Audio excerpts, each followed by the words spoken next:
You ask Tiger to solve. This deals with linear equations with one unknown. The final result is w equals -18. Let's solve it step by step. Group all constants on the right side of the equation. Add 5 to both sides.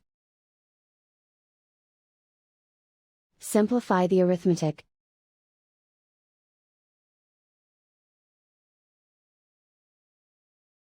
Isolate the w.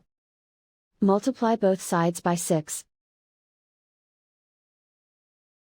Group like terms. Multiply the coefficients. Simplify the fraction. Simplify the arithmetic. And so the final result is w equals -18.